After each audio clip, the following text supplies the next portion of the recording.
Kasalukuyan ng ginaganap ngayong araw, ika-9 ng Marso, sa Baler, Aurora ang Regional School Press Conference na kung saan nagtipon ng mga piling mag-aaral na nagwagi at nagbigay na ng karangalan sa kani-kanilang paaralan. Ramdamang sigla at tensyon sa bawat kalahok. Makikita sa paligid ang mga estudyanteng abala sa paghahanda ng mga kagamitan para sa kompetisyon. Dito makikita ang kanilang disiplina, kasipagan at determinasyon na manalo.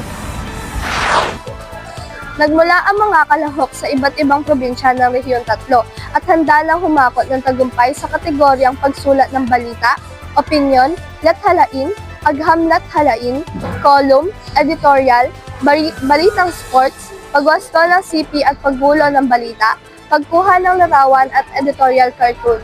Isama pa natin ang mga panggrupong kategoryang TV at radio broadcasting at online at desktop publishing.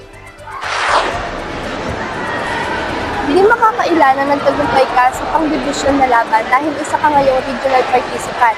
Maaari ka bang magbahagi ng mga tips and techniques? Bakit ka nananalo sa bawat laban mo sa journalism? Para po sa akin, mahalaga po yung pagbabasa, patuloy po na pagsasanay sa pagsusulat at tiwala po sa sarili.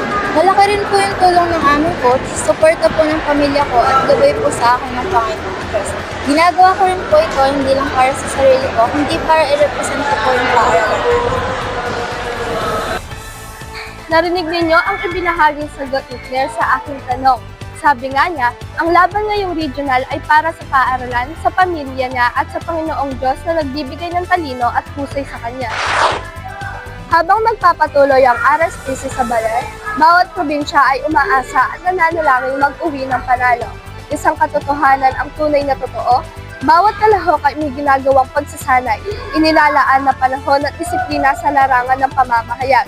Lahat ng ito ay kanilang ipinapaubaya sa basbas ng swerte at dalangin ng poong may kapal. ODP, Balita Ngayon. Magandang araw!